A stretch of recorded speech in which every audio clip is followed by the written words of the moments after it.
శివాయ గురవే నమః. శుభకృత్నామ సంవత్సరంలో మేషాది 12 రాశుల్లో 5వ తేదీ సింహరాశి వారికి ఈ సంవత్సరం గోచార ఫలితాలు ఏ విధంగా ఉంటాయని దాని విషయం మనం తెలుసుకుందాం. మఖా నక్షత్రం, పూర్వ ఫల్గుని అంటే పుబ్బా నక్షత్రం, ఉత్తర నక్షత్రం 1వ పాదం వరకు సింహరాశి. మఖా, పుబ్బ, ఉత్తర పాదం సింహం. ఈ సింహరాశి వారికి ఈ సంవత్సరం గోచార ఫలితములు చాలా అనుకూలంగా ఉన్నాయి. చిన్న చిన్న విషయాల్లో మైనర్ ప్రతికూలతలు ఉన్నప్పటికీ ప్రయత్నిస్తే మాత్రం ఫలితం మీదే. బలమైనటువంటి పట్టుదలతో ప్రయత్నిస్తే అద్భుతమైన విజయాన్ని సాధించగలరు. ధనాన్ని ఆచితూచి ఖర్చు పెట్టాల్సిన అవసరం బలంగా ఉంది. మనం చాలా ఆర్థిక వనరులు ఉన్నప్పటికీ మనకి సమయం, ఆర్థికంగా కుటుంబం నిర్వహణకి సరిపోయే ధనం వస్తున్నప్పటికీ ఖర్చులు అధికం అవడం వల్ల ఈ సంవత్సరం కొంచెం చిన్న చిన్న ఇబ్బందులు ఉంటాయి. అందుకని ఆ ధన ఖర్చు ప్రథమ స్థానం. వాళ్ళు ఎంత స్థాయిలో చదివితే అంత ఎక్కువ ఫలితాన్ని పొందే అవకాశం పుష్కలంగా ఉంది ఈ సింహరాశి వారికి. ఇక రియల్ ఎస్టేట్ రంగంలో కూడా చాలా మంచి సానుకూలమైన అవకాశం ఉంది. దాంట్లో మనం అనుకున్న దానికన్నా ఎక్కువ పురోగతి సాధించేటువంటి అవకాశం సింహరాశి వారికి ఉంది. స్నేహితులతో సఖ్యత కూడా పెరుగుతుంది.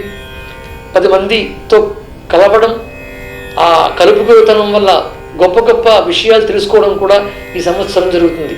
ఇక ఆరోగ్యం విషయమై ఏప్రిల్ నుంచి మెరుగుపడే అవకాశం ఉంది. ఇప్పటివరకు చిన్న చిన్న ఇబ్బందులు ఉన్నప్పటికీ ఏప్రిల్ నెల నుంచి 3వ స్థానంలోకి రాహు వచ్చిన తర్వాత ఏప్రిల్ 10 దాటిన దగ్గర నుంచి సింహరాశి వారికి ఆరోగ్యం మెరుగుపడుతుంది. దీర్ఘకాలికమైనటువంటి పూర్వం నుంచి ఉన్న ఇబ్బందులు ఏవైతే ఉన్నాయో వాటి నుంచి మెరుగుపడే అవకాశం ఏప్రిల్ 10 దాటిన దగ్గర నుంచి పుష్కలంగా ఉంది.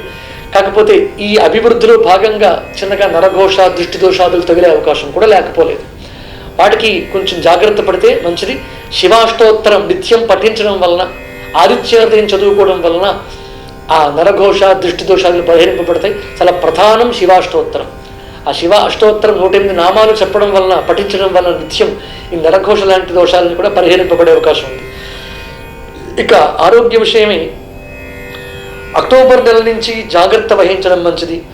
ఉదర సంబంధితమైనటువంటి సమస్యలు కానీ, జీర్ణకోశానికి సంబంధించిన ఇబ్బందులు కానీ తలెత్తే అవకాశం లేకపోలేదు. అందుకని అక్టోబర్ నెల నుంచి ఆరోగ్య విషయమై శ్రద్ధ వహించడం, వ్యాయామం చేయడం, సరియైన ఆహారాన్ని తీసుకోవడం లాంటివి నియమ పాలన, సమయ పాలన చేయాల్సిన అవసరం ఉంది. ఆరోగ్య విషయమై శ్రద్ధ వహించాలి. ఇక జాబ్లో ఉద్యోగస్తులకు సంబంధించి ఉద్యోగస్తులకు మంచి అవకాశం. మే చివరి వారం నుంచి ఇంచుమించు జూన్ అనుకోవచ్చు. జూన్ నుంచి ప్రమోషన్స్కి సంబంధించిన మంచి అనుకూలమైన సమయం. ఉన్నతిని మీ పై వాళ్ళ దగ్గర నుంచి మన్ననలు పొందే అవకాశం కూడా బలంగా ఉంది. కొంచెం ఖర్చు ఎక్కువ అవుతుంది ఈ సంవత్సరం. ఖర్చుకు తగ్గట్టుగా ఆదాయం ఉంటుంది. దానికి తగ్గట్టుగా ఖర్చు చేయాల్సిన బాధ్యత కూడా మీ మీద ఉంటుంది. ఇక ఈ వివాహం, సంతానం లాంటివి ఎవరికి అవసరమో ఈ రాసిన వారికి, ఆ సమయంలో ఉన్న వాళ్ళకి అవి కూడా సిద్ధించే సమయం ఇది. మే నెల నుంచి ఏప్రిల్ 10వ తారీఖు నుంచి వివాహం కాని వాళ్ళకి వివాహ సంబంధిత విషయమే అనుకూలమైన సమయం. అలాగే సత్సంతానాన్ని పొందే అవకాశం కూడా ఉంది. ఇక ఈ శుభకార్య పరంపర ఏప్రిల్ నుంచి ప్రారంభమవబోతోంది. ఇక రాజకీయ ప్రముఖ వాటి రంగానికి సంబంధించి కూడా కళలు నెరవేరేటటువంటి సమయం. ఎంతో కాలం నుంచి నిరీక్షిస్తున్నటువంటి సమయం రాబోతోంది. ఈ రాజకీయ పరంగా చాలా ఉన్నతిని, అభ్యున్నతిని పొందే అవకాశం కూడా పుష్కలంగా ఉంది.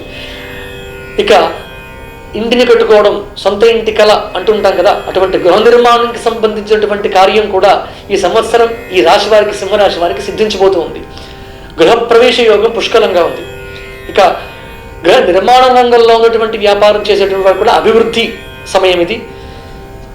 దగ్గర వ్యక్తులతో బంధాలు పెరుగుతాయి.